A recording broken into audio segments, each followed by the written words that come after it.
¿Cómo te va, Diego? Placer de saludarte. Buen jueves para todos. La verdad que lindo día, contento porque hoy a media mañana salí. Pensé que hacía más calor, salí, agarré el auto y me fui a cortar el pelo. Le mando un saludo gigante a Gonza Cordero. Invito a todos los que estén por la zona ahí de Los Naranjos y otros lugares que puedan irse a cortar el pelo. Pues me gustó hoy, excelente atención. Voy siempre para ahí, Lagunilla 2936. Charlaron de fútbol. Son muy futboleros todos, son muy futboleros. Hay dos peluqueros hinchas de Talleres, hay dos de Belgrano y hay uno de Instituto. Dijiste, déjenme, no quiero seguir laburando acá. O si no, poné una cámara, viste que vos con cámara sí.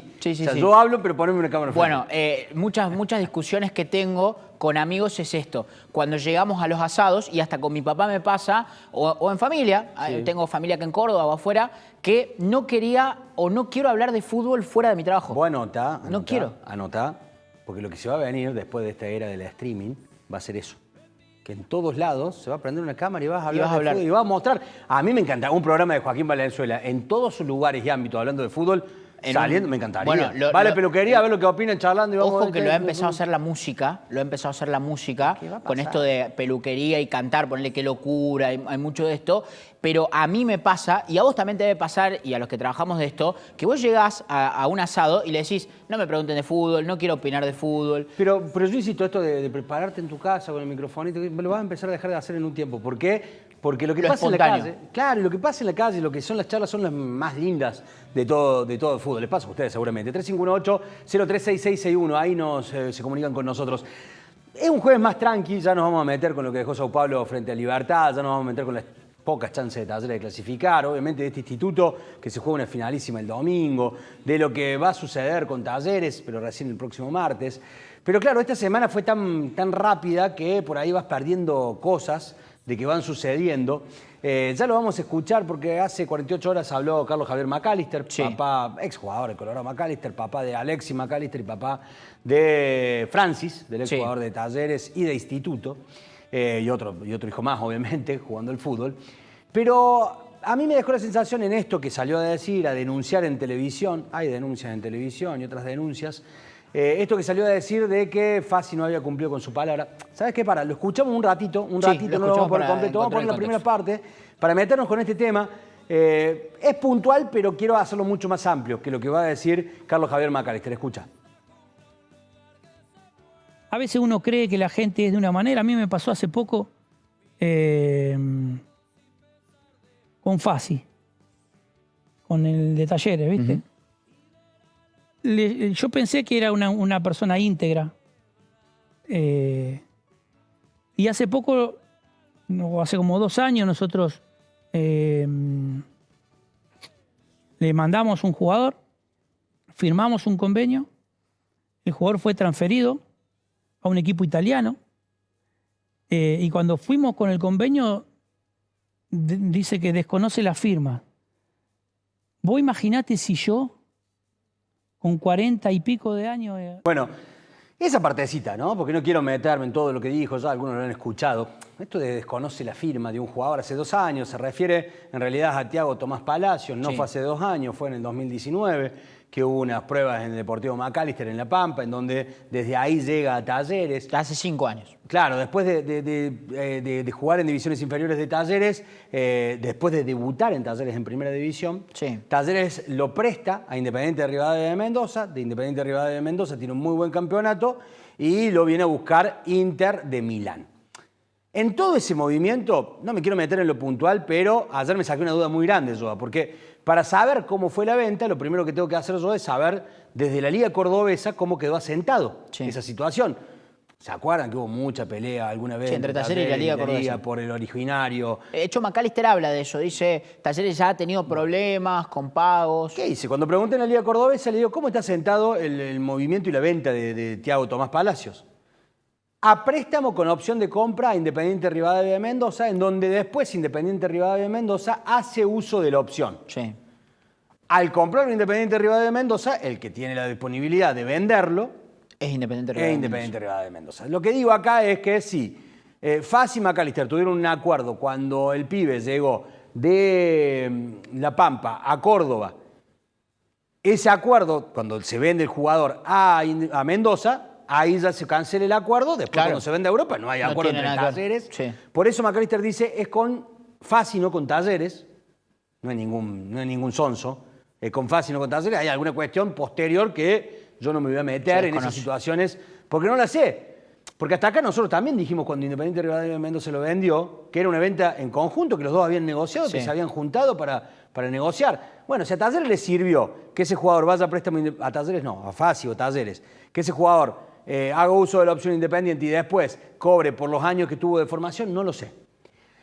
A lo que voy, y al punto donde quiero posicionarme, es lo poco claro que se es en el fútbol y lo que necesitamos de una vez por todas en este fútbol de asociaciones civiles sin fines de lucro, que los números se sepan, que las transacciones se sepan, que los clubes más chicos reclamen por esta situación, porque hoy es un club de La Pampa, pero después será Talleres, o cuando ha sido Talleres también decíamos lo mismo, a Talleres le ha pasado estas situaciones, Sí. lo de Ramón Sosa, Sí. que nunca quedó claro, o sea, cómo lo quisieron voltear a Talleres con Ramón Sosa, en Belgrano, en Instituto, en Racing, y también en los jugadores.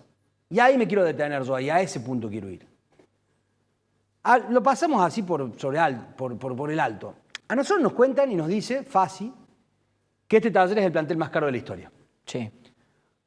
Puedo decir e inferir que Belgrano también es el plantel más caro de la historia. O sea, no me hace falta ser mago, ¿no? Para darme Probablemente, cuenta. sí. O sea, ni hablar de esta dirigencia, por los jugadores que tiene, es el plantel de erogación de lo que pagas de sueldo, el más caro.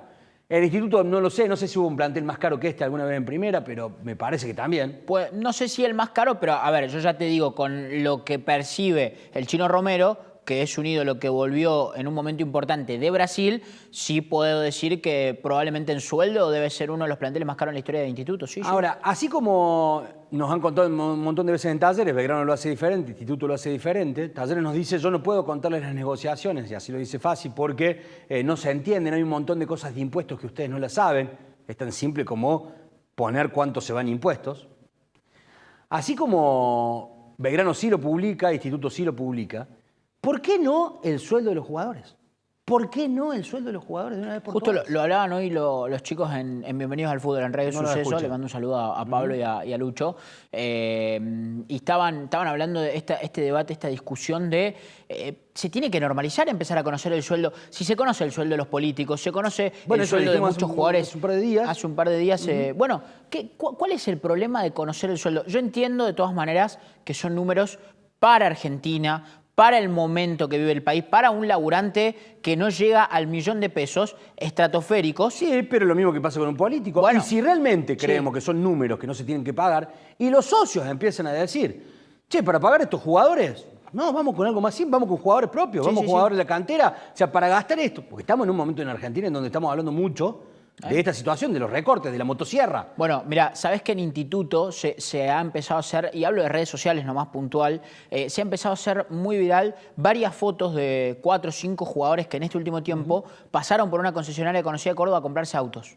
Mira vos. Entonces los hinchas ponen, che, tanto paga Instituto, lo he leído mucho y me lo han mandado un par de amigos de Instituto, che, o sea que un jugador viene, por ejemplo, uno que creo que es Mosevich, viene a Instituto, no juega, está un par de meses y ya se puede comprar un auto. Bueno, no esto- es tan así, pero digo, fíjate cómo repercute en redes sociales Esto lo eso. dijo Nicolás Russo, ¿no? El elegido nuevamente presidente de Lanús. De Lanús. Dijo muy claro cuando fue electo, el fútbol argentino está sumergido en una burbuja imposible que en algún momento se va a romper por lo que se está pagando de sueldos. Ya nos pasó en el 2009, el fútbol para todos apareció porque los clubes no podían mantener Planteles. todo el contexto. Y por eso digo que todos los dirigentes de turno se amparen en esos, insisto, las comillas porque no son los dueños reales, en todos los socios.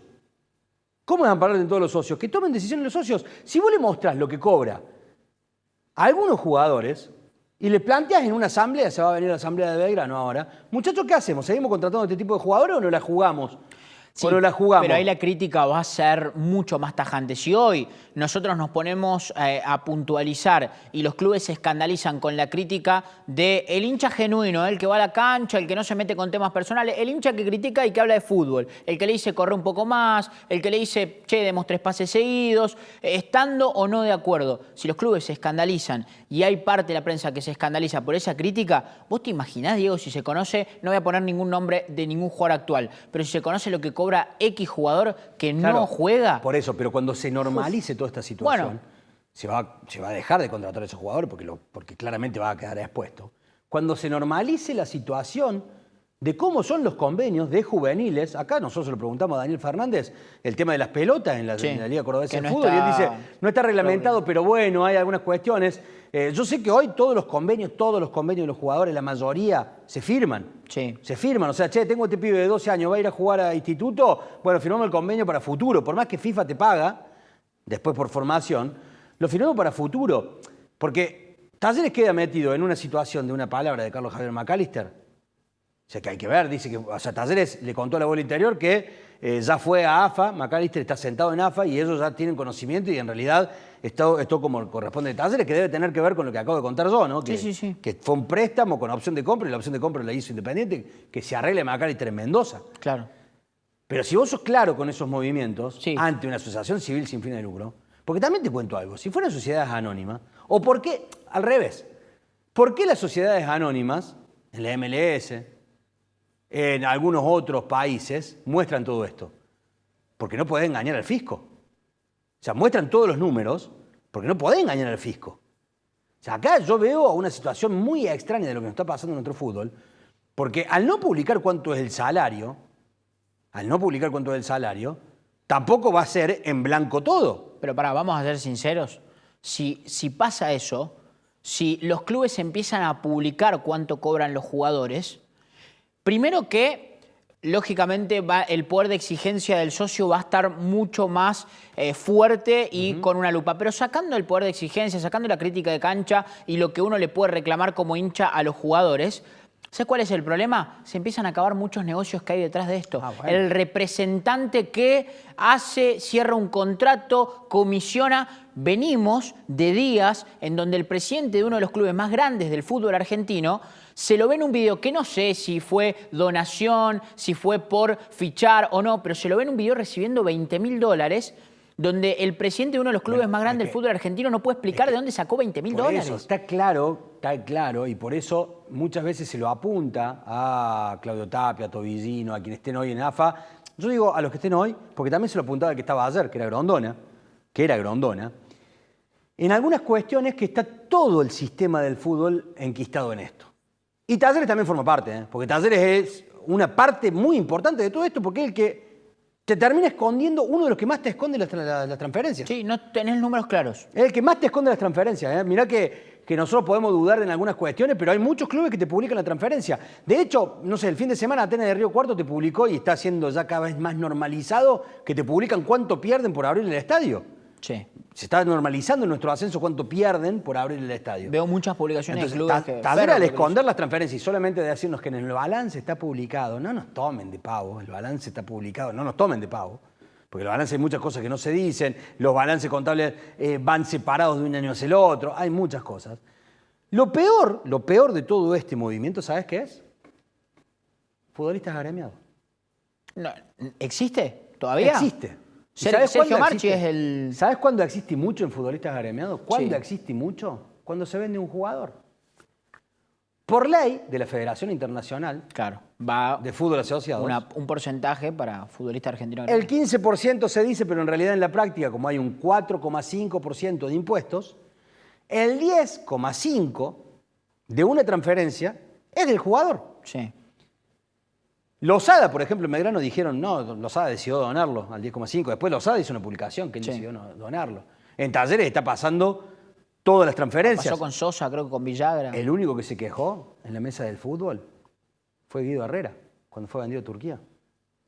Fue el único que se quejó. Después, viste, volvió y se tranquilizaron las aguas. Sí. Pero el único que dijo a viva voz, lo dijo en un medio, que el problema era ese. ¿Qué sucede con ese 10,5%? No es que, che, yo lo dono, listo, hacemos el movimiento, ya está.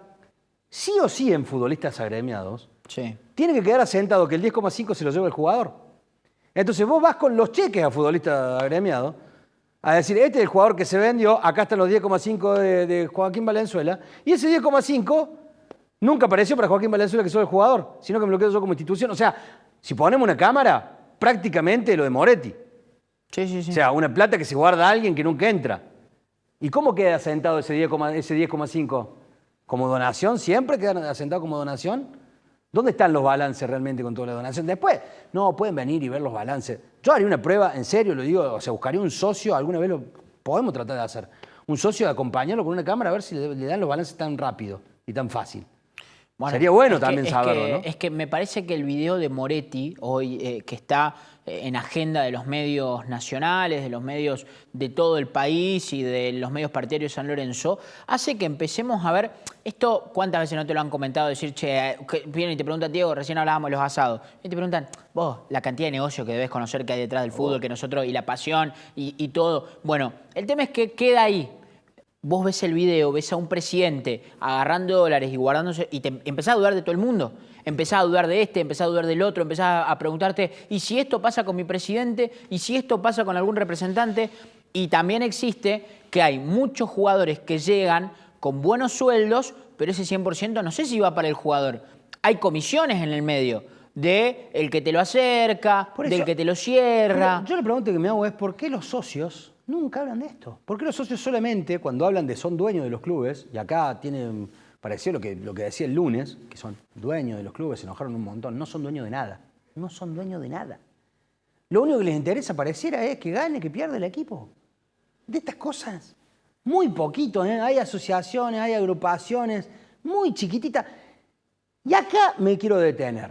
Plantear estas cosas, plantear el mal campeonato de los equipos de Córdoba, plantear el mal momento, no significa plantear de que tiene que dejar de ser presidente Fassi, Artime, Cavagliato y que tenemos que volver a la quiebra en nuestros clubes.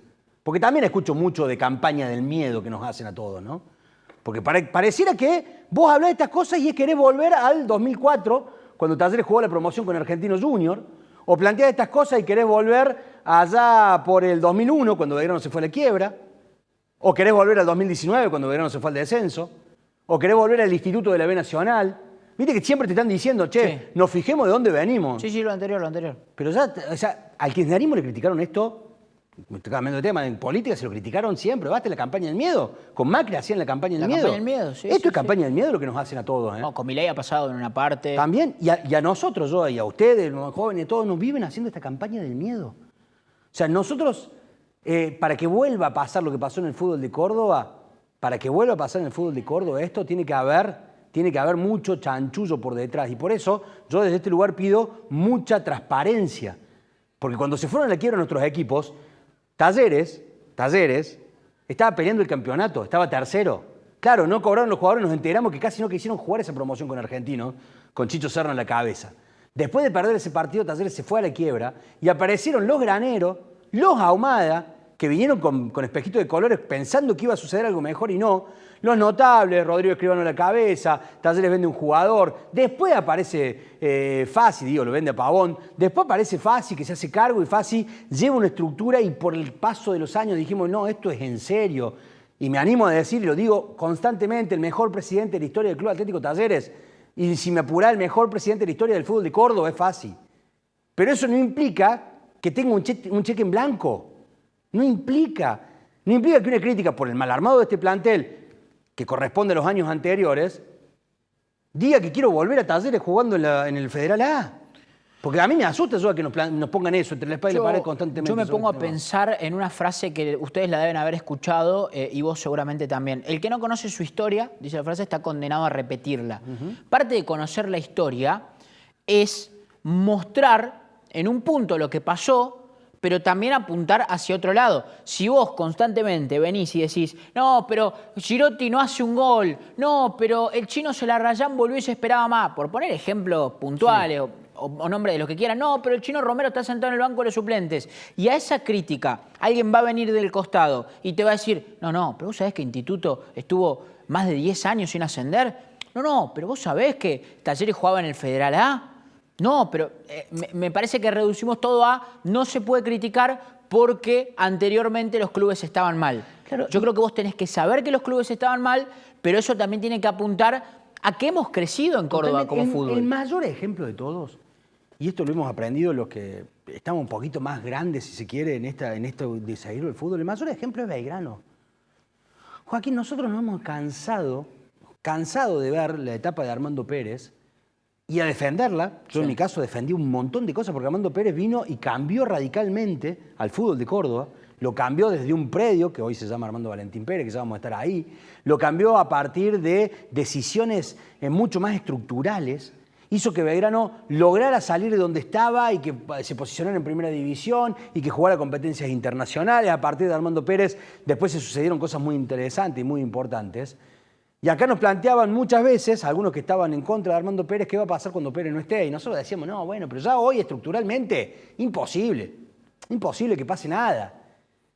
Armando Pérez no estuvo, se fue a la Asociación de Fútbol Argentino. Y apareció Jorge Franceschi, que institucionalmente a Belgrano lo manejó en un montón de aspectos muy bien. Y deportivamente tuvo un mal campeonato. Bueno, es un mal campeonato. Sí, tampoco sí. No. Che, estamos cambiando. Se fue Cialiqui. Claro. Pará, ¿qué vamos a tirar todo por la borda? Tete González, Intentes del club. Apareció Madelón. No, bueno, son los jugadores. Son los jugadores que está sucio, los jugadores. Hay que limpiar. Hay que limpiar. ¿Qué hizo Madelón? No sé si alguno sabe qué hizo Madelón. Lo cortó a Pereira y a Volati, entre otros. Cortó 4.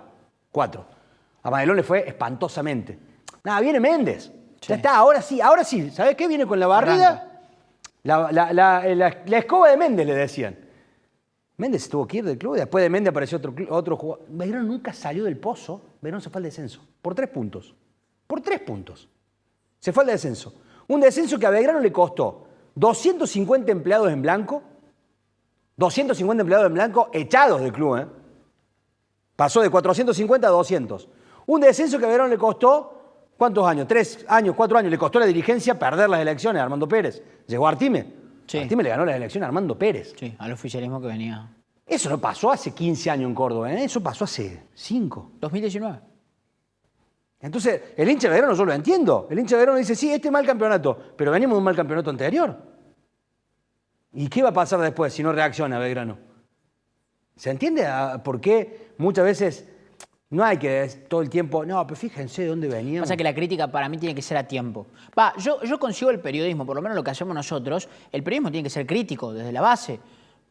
En la concepción mía que yo tengo, en lo que yo creo, en lo que me han enseñado en la facultad. En lo bueno y en lo malo. En lo bueno y en lo malo. Porque la crítica es una devolución. La crítica puede ser buena, la crítica puede ser constructiva, la crítica... No comparto el que piensa que la crítica es destructiva. No comparto en eso. ¿Pero por qué? Porque siempre mi argumento es, y esto lo he contado acá, creo. He tenido la charla con alguien de un club de Córdoba que dice, no, pasa que ustedes quieren poner a la gente en contra. Y después veo cosas que hacen los propios protagonistas en donde me da ganas de mandar ese video y decir, esto es poner a la gente en contra. No lo que nosotros decimos de que es una mala elección de un refuerzo, que es la mala elección de un técnico. Y hay que criticarlo y hay que mostrarlo. Dije, fácil, mejor presidente de la historia de Talleres, y me animo a decir de fútbol de Córdoba. Artime, hasta acá, el mejor negociador, por lejos, que ha tenido el fútbol de Córdoba. Y me dirán, no, pero Artime vendió jugadores que directamente, y los vendió muy bien, que casi no juegan. Barinaga un caso. O sea, ha vendido bien Artime. Sí, ha vendido muy bien. Ha vendido muy bien. Ha generado un ingreso muy importante para el club. Sí. De Cavaliato también podemos hablar un montón de cosas muy buenas y también de cosas que no están bien. Por supuesto. De cosas que el club, más club de todos, no puede comerte un asado en ningún lado de instituto. En ningún lado el socio se puede comer un asado. Entonces, pero ¿y por qué? Y bueno, no, lo que pasa que el Agustina, lo que pasa que el club, lo que pasa que el colegio... El más club. Sí, es más club porque tenés que ser socio para hacer todas las actividades. Solamente eso es más club, porque tiene un montón de actividades, las cuales los otros clubes hoy también las tienen. O es más club porque juegan todos profesionales. O sea, el básquet de instituto es profesional, el masculino y femenino, el vóley es profesional, bueno, el fútbol ni hablar. Entonces es más club porque por competencia. Son temas muy hermosos que hoy no podemos permitir hacerlo porque no hay fútbol. Sí, hoy estamos más tranquilos, pero porque no hay fútbol, me parece. Sí, no sé si más tranquilos, hoy estamos más nerviosos sería por hablar de estos temas bueno, que y ahora se viene en el fin de semana, un fin de semana bastante movido. Ya no me atrevo a decir sin margen de error, con margen de error, porque siento que en todos los partidos donde no había margen de error se terminaron confundiendo los equipos de Córdoba, pero sí decisivo. Fin de semana decisivo para Instituto. Para Talleres no va a ser el fin de semana, pero va a ser el martes. Para Belgrano me parece que ya es sumar cantidad de puntos para la tabla general. Hasta Compañucci lo dijo hoy. Sí, y hasta te diría que estos dos partidos, más allá de sumar puntos, son evaluaciones. Sí, lo dijo Zielinski. Y el del sábado, te diría, voy más allá, es darle un poquito de alegría a la gente también. Sí. Despedir el primer Despedirse de la semestre mejor manera. de la mejor manera y ver qué jugadores aprueban la evaluación o no. Pero si Zielinski está haciendo la evaluación por 2 partidos, 3 partidos... No, yo creo que fue el último aviso. Fue a los que estaban ahí, capaz que les avisó y me da la sensación que hay otros jugadores que ya los debe haber bajado del semestre que viene.